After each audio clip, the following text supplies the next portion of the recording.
How's it going, everybody? Welcome to the GSMC Chip Shot Football Podcast presented by the GSMC Sports Network.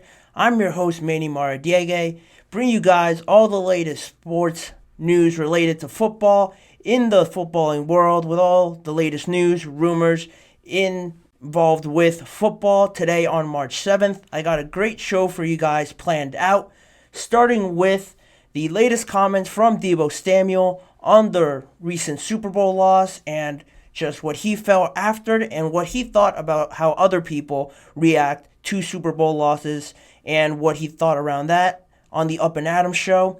Later on, I'll talk about a potential quarterback that could be making his way back to New England up to Massachusetts to join up with Gerard Mayo and all their new players and the new project that they're building up there. Stick around to find out who that is and what my thoughts are around that.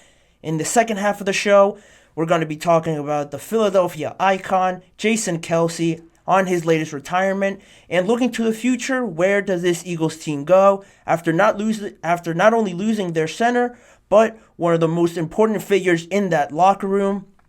All before I wrap up the show in the last quarter with the last segment on all the questions that remain after the franchise tag deadline.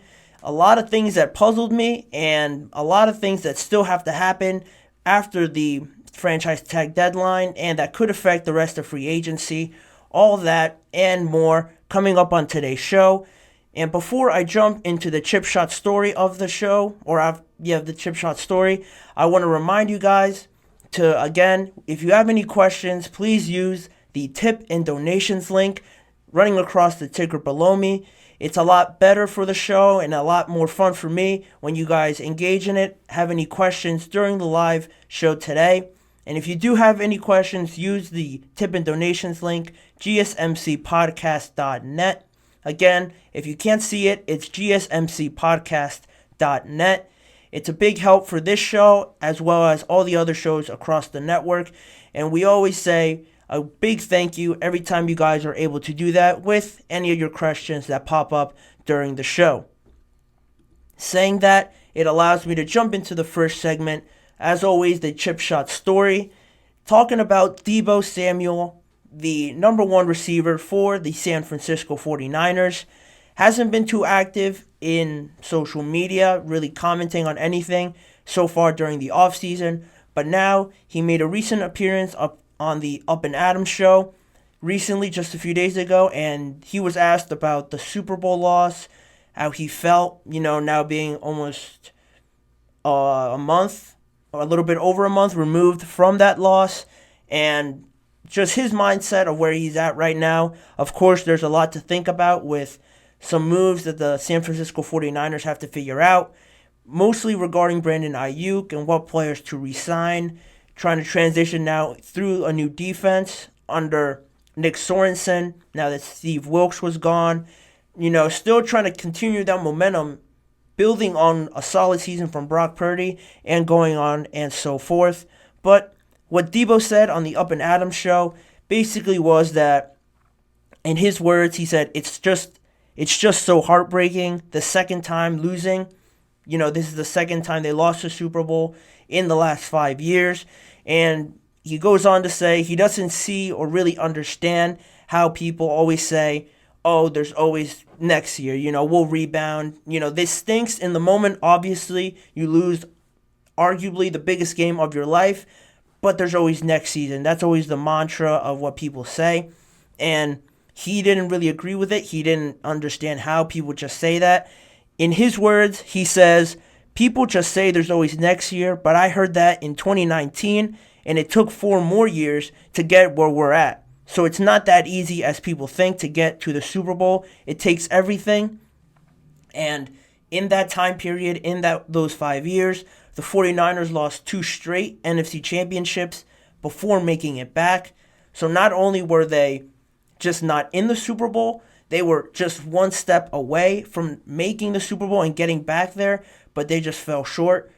The last time they were in the NFC Championship, other than this past season, Brock Purdy got hurt. That was just an anomaly of a game when you have 2 or 3 quarterbacks get hurt, and usually after the first one gets hurt, your chances drop dramatically. And just 2 more drop as well, then there's virtually no chance. And that game, again, it was a freak accident, but before that, they had another loss to I want to say it was to the Rams, I believe. I could be wrong. If my memory doesn't serve me right, it could be to the Rams just off the top of my head. But regardless of that, they were just within moments of making it back to Super Bowls. They weren't able to. And now, when you're at the big game, you're at just moments of achieving your greatest achievement in your career for some of these guys on the 49ers, or most of these guys on the 49ers, honestly. It's tough because you went toe-to-toe with the greatest quarterback in this last generation, probably of the last decade, in terms of talent, in Patrick Mahomes. He's up there, in the class of his own. Talks with Tom Brady, the only two that are almost on the same pedestal now. And it was all on, the controversial overtime rules, the 49ers not knowing it, and then all that stuff bundled up together. To still be that close, it's going to hurt for the 49ers and Deebo. You can see where he's coming from. And I just think he makes a lot of great points with what he's saying. How do we know this next season could be similar to this one past? Because, like I mentioned, they have a lot of questions on this team to answer. And just like other teams, they have to figure it out as the season goes along. No one heads into the season knowing how their defense is going to shape out. Hopefully no injuries. The amount of injuries always impact a team and a season, just how it all plays out. No one knows how quickly they're going to figure out who their most important players are, how to react to new coaches, what kind of scheme it all fits. Everyone has to figure that out. Everyone starts from the same spot. But with the 49ers, it's a little different because they've been there, they've tasted it, they've been within plays of achieving it all. But now it almost becomes redundant of you kind of know what to do, but there's always that new freshness. No team is ever the same. Every NFL player says it after the Super Bowl. No team from year to year is remotely the same in any sense, and they have to figure that out. And everyone expects the 49ers to be among the top teams in the NFC, as do I. But in the same breath, you start to think or maybe doubt a little bit in Kyle Shanahan, the players on the defensive side of the ball, perhaps. When those big moments arrive, it's already been, we've seen it multiple times with Kyle Shanahan, especially against the Patriots, then in the Super Bowl that, again, against the Chiefs the first time, and now in this Super Bowl. It always seems to be at the start of the second half, the game plan just always seems to be the complete opposite of what everyone believes it should be, and he just takes the wrong decision at the wrong time for a good amount of the game that ends up costing him in the end. Now, you could always say no one play determines a whole Super Bowl because of how many plays, of how many things have to happen for a team to win and to lose. I understand that. But again, it's just those little patterns, those habits, I guess you could say, that you start to see with Kyle Shanahan that, after now, what is this, the third or fourth time going to be if they make another Super Bowl? What makes you so confident that it's not going to happen again? How much better can this team be for it to not happen again? You still expect Brock Purdy to be there, Deebo, Christian McCaffrey. They might get worse if they lose Brandon Ayuk. George Kittle will still be there. That O-line, for the most part, will all still be there together. But, if anything, they're going to get worse. Nobody expects them to get that much better. So what leads you to believe that if they do get back there again, that it'll be a different result? Now, personally, I hope that it is a different result if they do get back there again. I think this team is too talented to not win a Super Bowl or to make it again and just lose for the same mistakes that we have been seeing. And hopefully they get it correct.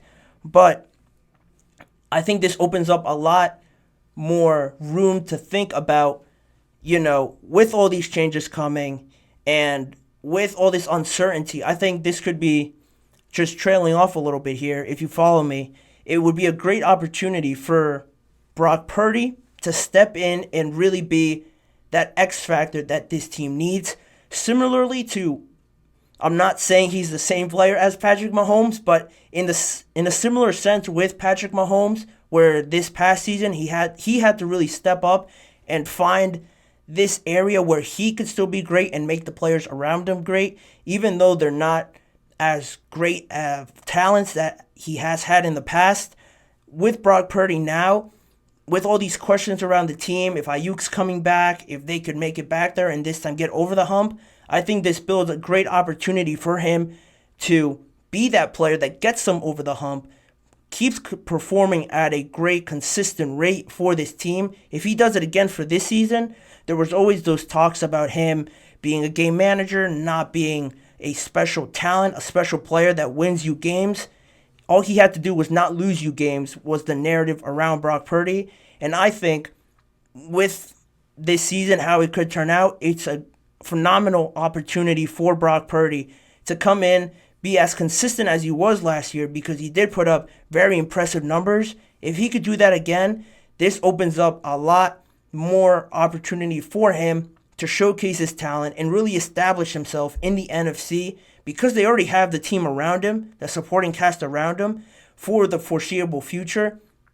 If he can just elevate himself even more, I think it not only would benefit him, the rest of the team obviously, but people will start looking at him differently, and he could just build his resume that much more. And who knows, if he gets that much better and becomes that X factor for this team, he could win them a Super Bowl. And then, what's stopping him from building on that, getting back to the Super Bowl, and so on and so forth. Where I'm going with this. That's just another thought I had.